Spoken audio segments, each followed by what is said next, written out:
말씀으로 돌아서 로마서 5장 말씀으로 우리가 화평을 누리자라는 제목으로 말씀 나누기를 원합니다. 오늘 이 로마서 5장의 주제 가운데 하나가 바로 이 화평에 대한 문제입니다. 5장을 보기 전에 우리가 로마서 4장의 내용을 우리가 한번 생각해 보면, 우리가 어떻게 하나님의 자녀가 되었는가, 아니 될 수 있었는가, 이 죄 많은 육신의 삶이 어떻게 하나님께 부르심을 입어서 은혜로 구원을 받게 되었는가, 그래서 우리가 받은 은혜는 무엇이고 죄인 되었을 때 얼마나 큰 죄를 짓는 사람들이었는가, 이것을 고발하는 내용, 그리고 현 주소를 알게 하는 내용이 로마서 4장에 담겨 있습니다. 사실 우리는 얼마나 큰 죄인인지 우리가 인식하지 못하고, 아니 우리가 이 죄에 대한 이 자체, 내가 죄인이라는 것에 대한 인식 자체가 없었다라는 것이죠. 그래서 믿지 않는 자들에게 우리는 모두 죄인입니다, 하나님 믿지 않으면 지옥 갑니다, 뭐 이런 얘기하면 굉장히 좀 기분이 나빠하는 경우들이 있습니다. 그게 왜 그렇죠? 우리가 얼마나 심각한 죄인인지를 스스로 깨닫지 못하기 때문입니다. 사실 우리가 성도로서 내 죄에 아파하고 죄에 씨름하는 자들은 사실 은혜가 있는 것이죠. 그래서 그 죄인임을 밝히기 위해서 율법을 통해서 내가 얼마나 심각한 죄인인지를 알게 되었다라는 것이죠. 사실 우리나라 이 대한민국에도 이 헌법 질서가 있죠. 이 헌법 질서에 어긋나는 것을 통해서 내가 얼마나 심각한 죄인인지를 밝히기도 합니다.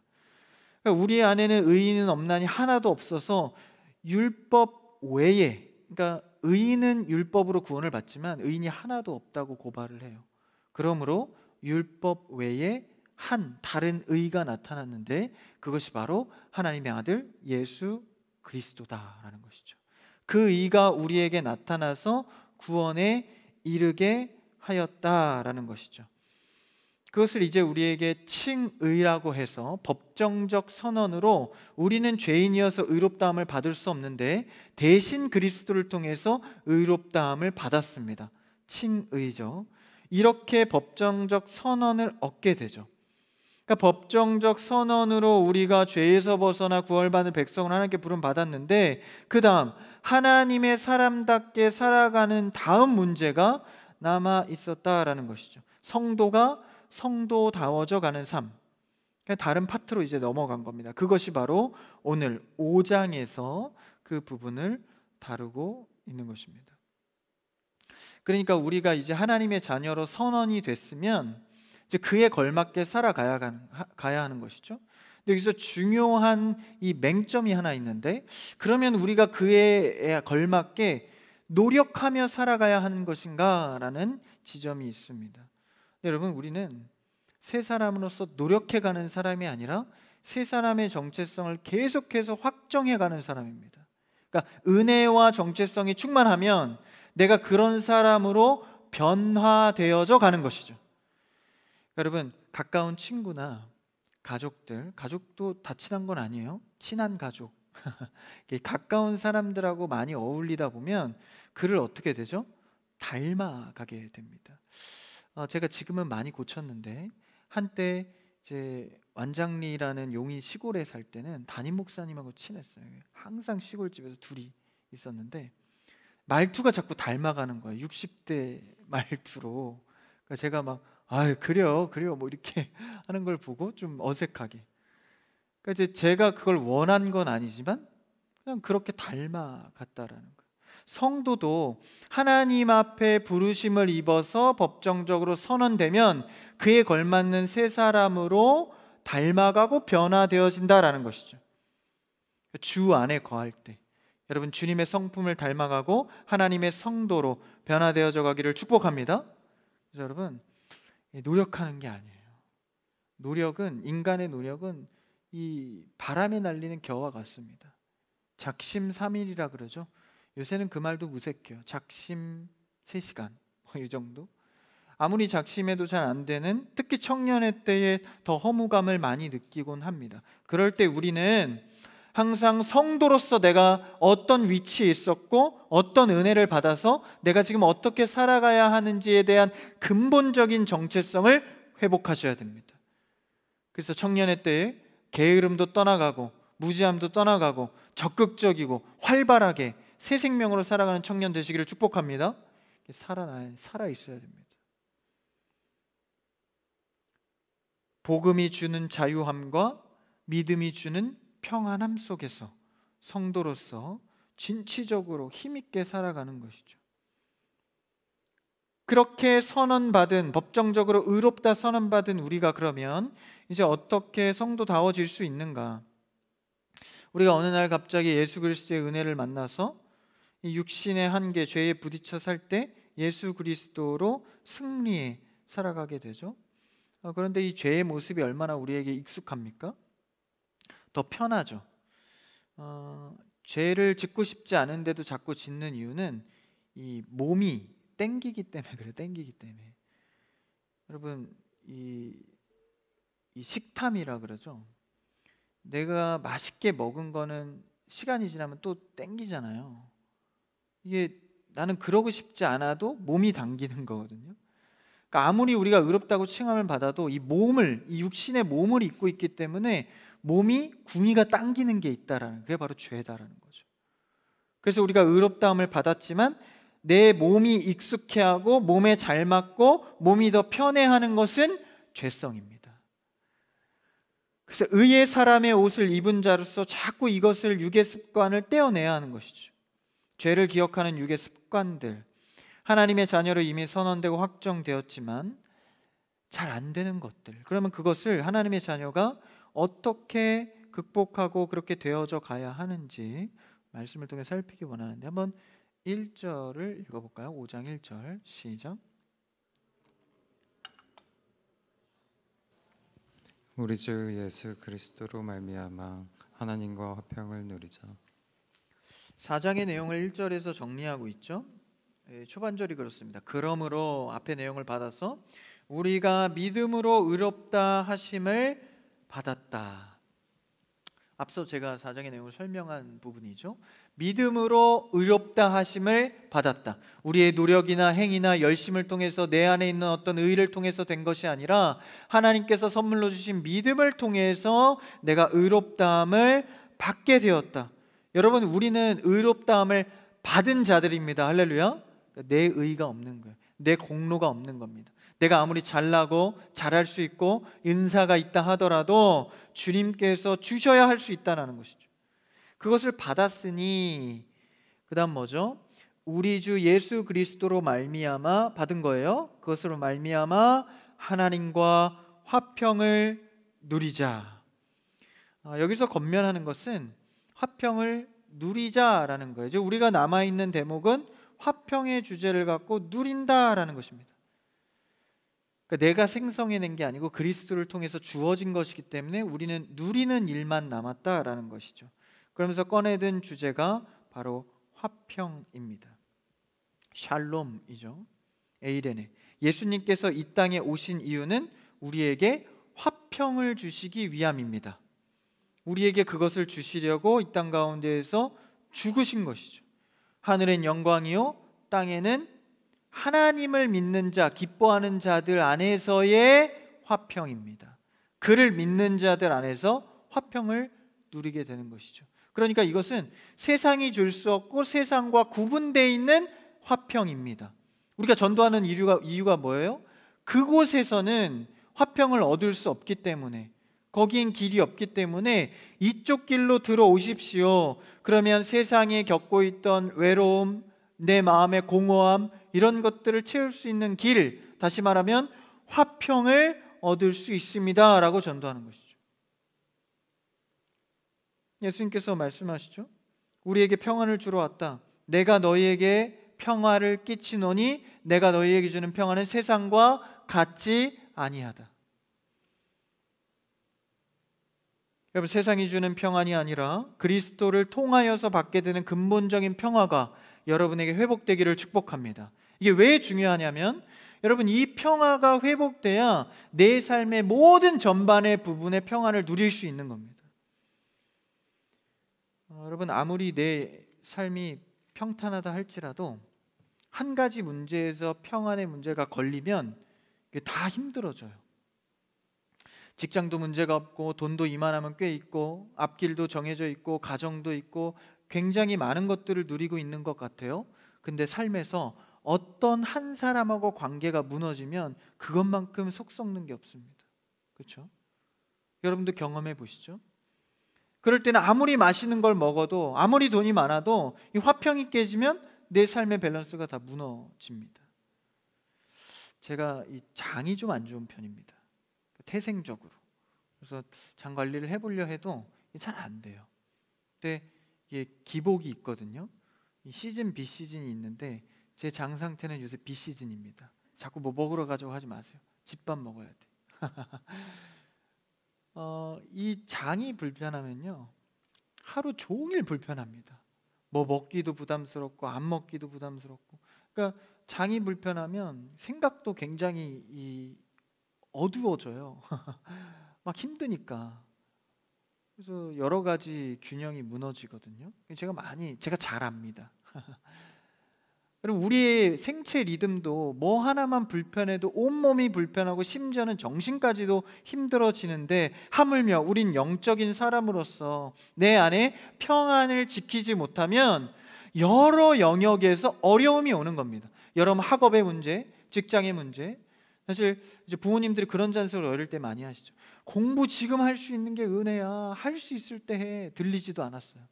지금 생각해 보니까 그게 은혜예요. 그렇죠? 스펙 쌓으랴, 돈 벌랴, 뭐 신경 쓰랴, 뭐 하랴. 진짜 온전히 공부할 수 있는 기회는 많지 않더라고요. 그러니까 그런 걸 생각하면 진짜 내 안에 평안이 찾아오는 것은 세상 어떤 것보다도 가장 먼저 지켜야 할 중요한 문제다라는 것이죠. 여러분, 어떤 일을 하기 전에 마음속에 평안을 지켜내는 여러분들을 축복합니다. 교회에 올 때도요. 그래서 여러분, 평화를 지키면서 오셔야 돼요. 그냥 털레털레 아무 생각 없이 그냥 오늘 주일이니까 가자, 뭐 이것도 좋긴 하지만 그래도 토요일부터 좀 차분하게 내일 예배 하나님께 은혜 받아야겠다, 이 평화의 마음을 잘 유지할 수 있어야 되는 것이죠. 근데 이 평화의 마음을 잘 못 잡으면 늘 불안하고 무슨 일 전에 일을 그르치게 된다라는 것이죠. 근데 주님께서 주는 평안은 그때그때 관리해야 되는 평안이라기보다는 세상이 줄 수 없는 영원한 참 평안이다라는 것이죠. 인식하지 않으니까 자꾸 세상의 평안을 우리는 갖고 와서 만족하려 합니다. 맛있는 거 배불리 먹어서 평안하려고 하고, 돈 좀 많이 불러서 통장 잔고가 그래도 좀 숫자가 늘어나서 평안하려고 하고, 그래도 내가 평생 직장 하나 정도는 가지려 하고, 집을 사서 전세보단 자가로, 가정도 빨리 가져서 평안하려고 하고. 세상이 주는 평안은요, 여러분 얼마나 갈 것 같습니까? 그런데 하나님께서는 이런 세상의 평안이 아니라 네가 어느 곳에서나 어느 상황에서나 지켜질 수 있는 평안을 주겠다라는 것이죠. 세상의 평안은 무엇입니까? 기본적으로 세상의 평안은요, 힘이 지배하는 평안입니다. 팍스 로마. 그러니까 로마가 이 제국주의의 세상을 어떻게 지배했죠? 바로 힘으로 지배한 겁니다. 군사력, 자본력, 그렇죠? 그래서 로마 황제를 숭상하고 신으로 여기잖아요. 그래서 힘의 논리가 지배한 세상이 이 바로 로마의 평안이었다라는 것이죠. 근데 사실 로마만 그럴까요? 이 세상은요, 역사적으로 지금까지 계속 이런 힘의 평화로 유지되어져 왔습니다. 지금은 사실 전쟁이 많이, 이제 전쟁 시대가 끝나고, 물론 지역적으로는 좀 전쟁이 있지만 전쟁 시대가 끝나고 평화의 시대라고 말합니다. 사실 근데 정말 평화의 시대인가요? 그 속에 썩어져가는 이 역사적인 구습을 보면 사실 똑같습니다. 힘에 지배받고 있는 세상, 평화라고 하면서 힘 있는 국가들만 핵을 보유하고 있죠. 그리고 자신의 힘에 어떤 위협이 가해진다 하면 서스름없이 전쟁을 걸어버립니다. 뭐 중동 지역은 말할 것도 없죠. 이런 평화를 자신들의 국가적 힘, 자본력의 힘으로 통제할 수 있다고 믿음으로 그 힘을 발휘하는 것이죠. 그리고 자신들은 말합니다. 평화가 유지되고 있다고. 그러나 힘이 평안이 되는 세상은요, 그 힘이 균형을 잃는 순간 영원한 나라는 없습니다. 결국 쇠하여지는 나라가 힘을 잃으면 언제든 전쟁과 분쟁은 일어나는 것이죠. 역사적으로 그런 힘의 평안의 한계는 우리가 수도 없이 많이 봐왔습니다. 심지어는 기독교가 잘 가다가 초대교회 이후로 잘 가다가 중세 때 오면서 이 카톨릭이죠, 힘으로 지배하는, 사람의 힘으로 지배하는 권력이 세지자 정치적으로 결탁하게 되고, 그래서 결국 교회 안에도 유지되어야 할 평안이 세상에 힘의 평안이 들어오자 무너진 겁니다. 그래서 개혁해서 오늘날 개신교가 된 거 아닙니까? 그러니까 종교적으로나 세상적으로도 힘의 평안을 추구할 때 그것은 결국 한계가 있고 무너짐을 보게 됩니다. 그래서 예수 그리스도께서 세상과 같지 않은 평안을 내가 너희에게 주노라, 그것을 위해 왔다라는 거예요. 여러분, 가정에 문제가 있습니까? 사업에 문제가 있습니까? 관계에 문제가 있습니까? 먼저 내 안에 예수 그리스도의 평안을 내가 먼저 회복하는 여러분 되길 축복합니다. 주님이 주시고자 하는 이 평안, 절망에 빠진, 죄에 빠진 우리를 위해서 자신의 목숨을 들여 쟁취한 평안입니다. 그래서 하나님과 하나님의 의가 그리스도의 죽음으로 충족되었으므로 내가 그것을 믿고 내 안에 받아들이면 이것을 갖고 하나님 앞에 나아갈 수 있게 되었다라는 것이죠. 그래서 그리스도의 이름으로 기도하고 하나님께 가까이 가면 평안이 회복됩니다. 내 문제를 갖고 그리스도의 이름으로 주님께 고하면 평안이 임합니다. 그리스도의 이름으로 주께 가까이 갈 때 우리는 그 평안을 누리게 되는 것이죠. 그래서 저도요, 아무래도 사역자다 보니까 여러 가지 또 평안을 유지해야 되지만 어려울 때가 얼마나 많습니까? 관계의 어려움, 또 재정적인 개인적인 어려움들, 또 공부를 더 해야 되는데 그렇지 못한 여러 가지 복잡한 이런 이 복잡함이 있을 때 내가 평안을 유지할 수 있었던 것, 결국 그리스도의 힘, 믿음의 힘입니다. 그래도 그리스도가 날 위해 죽으시고 그 힘으로 내가 살아가고 있지. 결국 책임지시고 반전하실 그분을 의지할 때 내 마음에 수많은 나를 스트레스 받게 하는 그 문제들이 눈녹듯 덮여버리는 거예요. 그리스도가 함께 하시, 주님이 책임지시리라. 그러면 그냥 정말 마음에 평안이 쫙 옵니다. 마치 제 장이 좋은 시즌처럼 막 평안이 와요. 그러면 그냥 사역도 또 힘이 나고 또 관계에도 힘을 갖게 되고, 세상이 줄 수 없는 참된 평안인 것이죠. 그 다음 2절을 한번 우리가 읽어볼까요? 그 다음 절 2절 시작. 또한 그로 말미암아 우리가 믿음으로 서 있는 이 은혜에 들어감을 얻었으며 하나님의 영광을 바라고 즐거워하느니라. 이런 평안을 누리는 것, 그 다음에 2절에 그로 인해, 그로 말미암아 우리가 믿음에 서 있다. 그리스도의 의로 말미암아 믿음에 서 있다라. 믿음에 서 있다는 표현은 이제 당시에 로마 황제 앞에 있을 때 서 있다라는 표현을 쓰거든요. 그러니까 왕 앞에 나아가는 장면을 말합니다. 이제 우리가 왕 대신 하나님 앞에 서 있을 수 있다라는 거예요. 그리고 그 믿음에 서 있는 이 은혜에 들어감을 얻었다. 은혜에 들어간다라는 것은 왕 앞에 서 있고 들어간다, 왕에게 가까이 나아간다라는 의미를 갖습니다. 그러니까 하나님 앞에 서 있을 수 있고 가까이 갈 수 있다라는 거예요. 이게 얼마나 큰 은혜냐면, 우리가 지금은 은혜 시대로 그리스도로 하나님께 그냥 쉽게 다가가잖아요. 기도하고 예배로 하나님을 만나고. 근데 원래는요, 우리가 이 쫓겨나 있던 자들입니다. 그러니까 하나님으로부터 거리가 이제 쫓겨나게 된 거죠. 처음에 하나님께서 말씀으로 인간을 창조하시고 에덴 동산을 건립해서 그곳에 거하게 하십니다. 그곳에는 하나님과 문제가 없었고 하나님과 거닐며 함께 살았어요. 그런데 죄가 들어와서 아담과 하와가 죄로 인해서 에덴 동산에서 쫓겨나게 됩니다. 물리적 거리를 말해요. 그러니까 하나님과의 영적 육적 거리가 생겨버린 거예요. 더 이상 바랄 수도 없고 가까이 갈 수도 없고 은혜를 누릴 수도 없습니다. 그런데 그리스도로 인하여서 오늘 은혜를 통하여서 가까이 가게 되었다라는 것이죠. 쫓겨날 수밖에 없는, 죄 때문에 멀어질 수밖에 없는 우리가 다시 그리스도를 통하여서 가까이 왔다라는 거예요. 그럼 이게 무슨 차이가 있나? 여러분, 쫓겨나 있을 때는요, 내가 나를 책임져야 됩니다. 내가 스스로 벌어먹고 살아야 되고 노력하고 애를 써서 의에 이르러야 한다라는 거예요. 그러니까 구원에 이를 자가 없는 것이죠. 내 안에 의가 없으니까. 내가 애를 써서 살아가야 하는 자로 바뀌었다라는 거예요. 그래서 고난, 근심, 걱정, 해결은 안 되면서 덕지덕지 붙은 이 스트레스 가운데 벗어나지 못하며 살아가는 겁니다. 하나님과 끊어졌을 때 고난과 질병과 사망과 정신질환 여러 가지가 찾아오죠. 인간은 이런 것들을 해결할 수 없는, 그리고 이것을 어떻게 할 수 없는, 어디가 길인지 진리인지 생명인지 알 수 없는, 방황하며 살아가게 된다는, 아무리 많이 벌어도 아무리 잘 나가도 이 공허함은 절대 채울 수 없다라는 것이죠.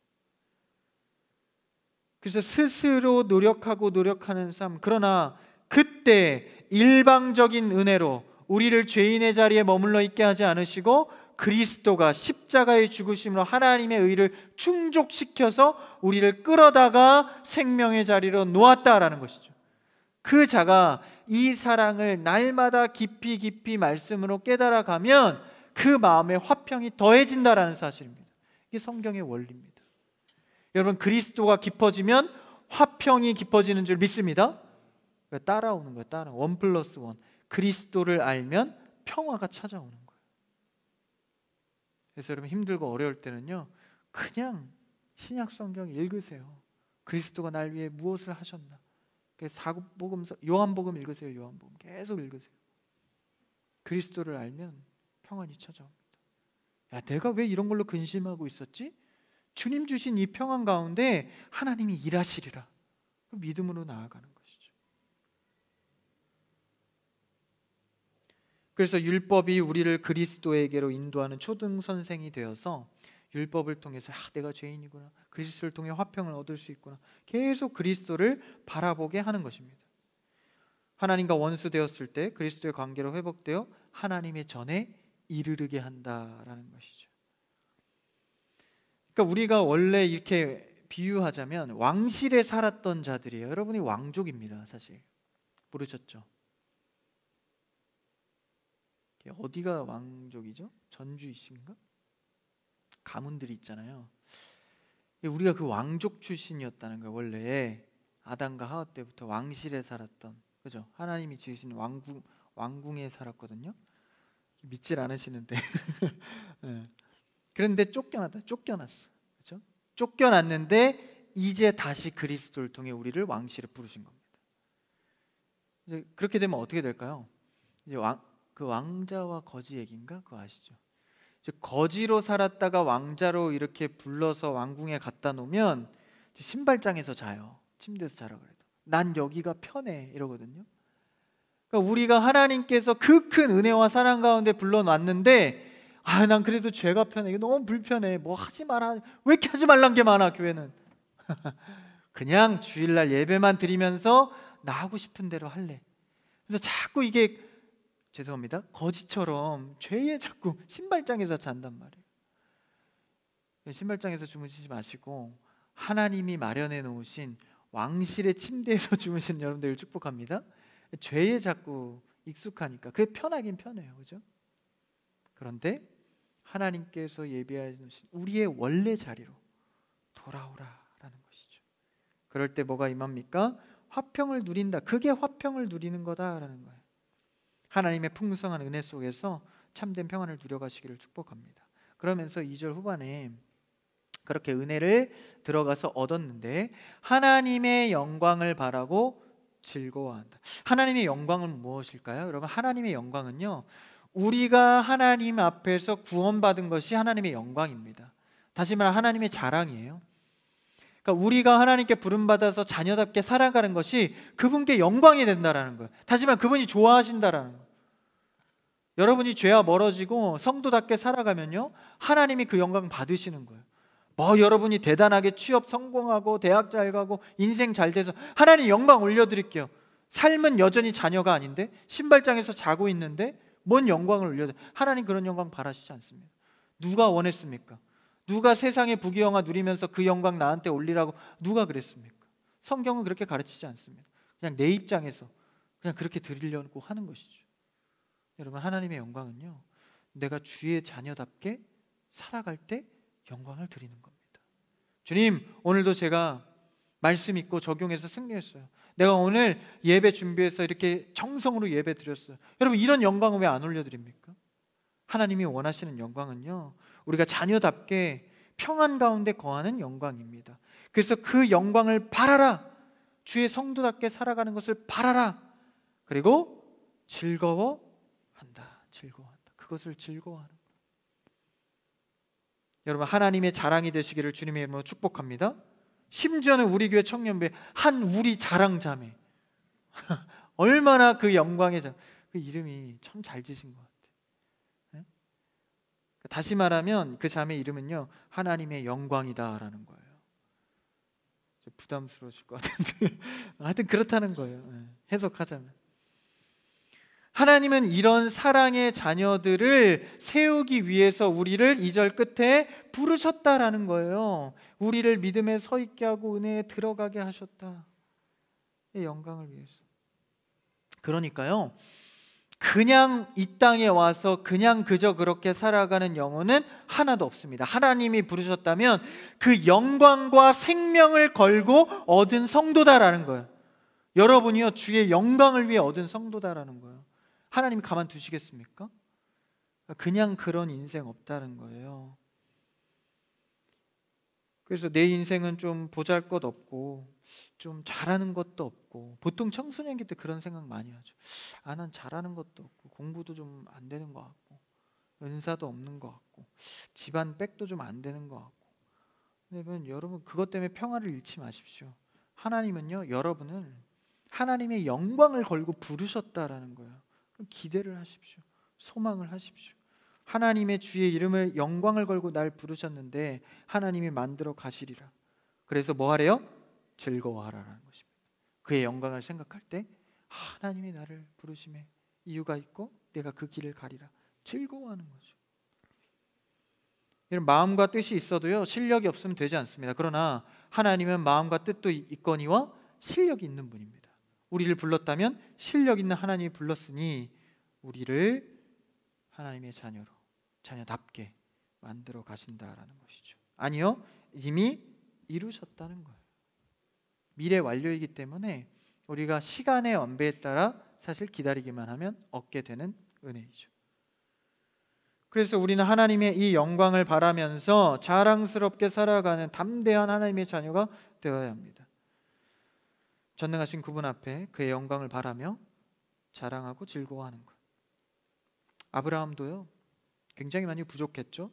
아내 사라도 맨날 불순종했습니다. 그럼에도 하나님이 약속하신 백세에 얻은 이삭을 주셨습니다. 한계를 뚫고 주신다라는 거예요. 염려하지 마십시오.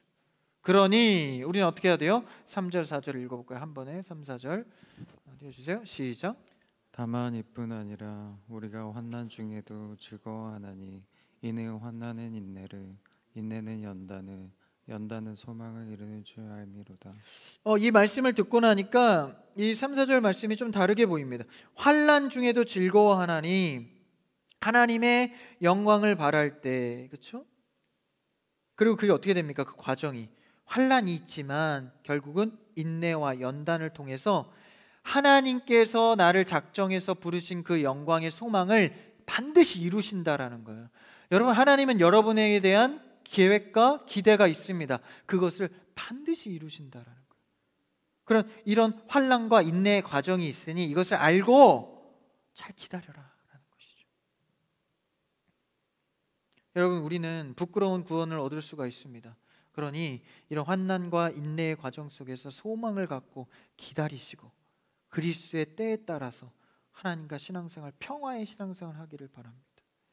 그래서 환난 중에 즐거워하라. 그분이 우리를 부르셨으니 책임질 거니까 환난 당해도 조급하게 생각하지 말고 오히려 즐거워해라. 환난을 통해서 뭐가 구별되죠? 진짜가 구별됩니다.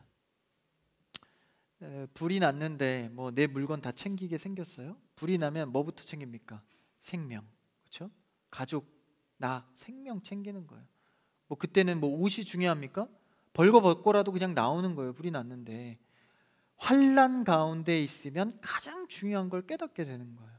환난 가운데서 가장 중요한 하나님이 나를 위해서 하신 일이 강화되어서 환난을 인내는 연단을 통해서 소망을 이루게 될 줄 믿습니다.